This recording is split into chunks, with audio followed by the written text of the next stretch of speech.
आज आमचे मित्र माजी आमदार राजन साळवी यांनी 2 दिवसापूर्वी शिवसेना उपनेतेपदाचा राजीनामा दिला आणि ते पत्र आज सोशल मीडियावर व्हायरल झालेलं आहे। आणि आता चर्चा सुरू आहे की राजन साळवी हे शिवसेना शिंदे गटामध्ये जातील अशा प्रकारची चर्चा सुरू आहे। काही दिवसापूर्वी राजन साळवी हे नाराज होते। निवडणुकीमध्ये पराभव झाल्यानंतर थोडंसं वेगवेगळं त्यांच्याबद्दलचं ऐकायला येत होतं, म्हणून आम्ही एकत्र बसलो, त्यांनी आणि आम्ही चर्चा केली। त्यानंतर त्यांनी उद्धव साहेबांच्याकडे चर्चा करावी म्हणून आपण पुढाकार घेतला। उद्धव साहेबांनी त्यांच्याकडे अत्यंत मनमोकळेपणे चर्चा केली। त्यांचं ज्या कोणा पक्षातल्या पदाधिकाऱ्यांच्यावर नाराजी होती त्याचं सुद्धा समाधान करण्याचा प्रयत्न उद्धव साहेबांनी केला। आणि नंतरच्या काळामध्ये मला असं वाटलं होतं की आता राजन साळवी शांत झाले आणि आहेत त्या ठिकाणी थांबतील।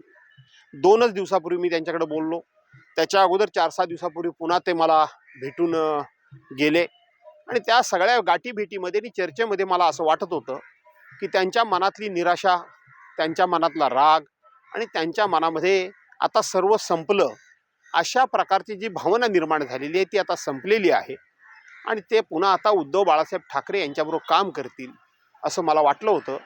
परंतु आता त्यांचा राजीनामा पत्र बाहेर आले। उद्या ते शिंदे सेनेत प्रवेश करणार आहेत असं ऐकायला मिळतंय।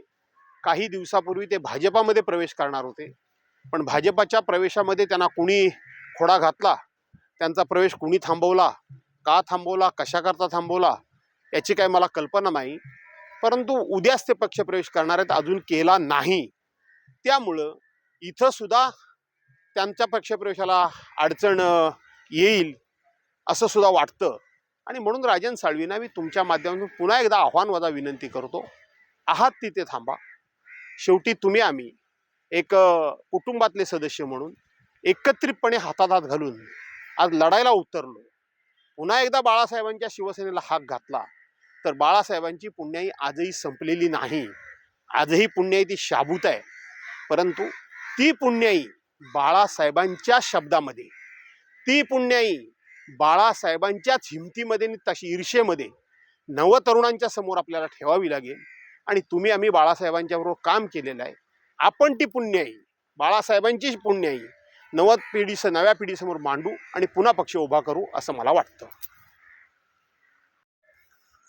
असं आहे की काही कालावधी करता, काही मर्यादित जातात त्यांना जाऊ द्या असं म्हणणं ठीक आहे, पण सर्रास सगळे जात असतील तर शेवटी लोकशाहीमध्ये लोकांची गरज आहे।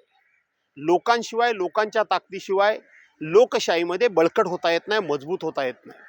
आणि म्हणून जातील त्यांना जाऊ द्या म्हणण्यापेक्षा त्यांना आता आपल्याला ही सांगण्याची वेळ आलेली आहे, अरे कुठे चाललात, तुमचे तर परतीचे दोर कापलेलेच आहेत।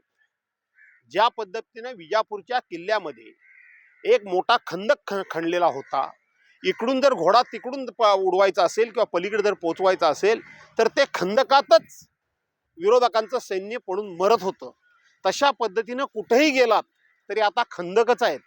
त्या खंदकात पडून मरण्यापेक्षा इथंच थांबा, इथेच लढा, आपण लढू आणि पुन्हा एकदा बाळासाहेबांची पुण्याई उभी करू अशा पद्धतीचा एक आत्मविश्वास निर्माण करण्याची गरज आहे। ज्या पद्धतीनं तानाजी मालुसरे धारातीर्थी पडल्यानंतर सूर्याजी मालुसरे धावून आले आणि मावळ्यांना सांगायला लागले, पळता कुठे, पळतीचे दोरच त्यांनी कापून टाकले, एक तर लढा नाही तर मरा। आणि मावळे लढले आणि हातातून गेलेला किल्ला त्यांनी पुन्हा मिळवला, यश पुन्हा मिळवलं, विजय पुन्हा मिळवला।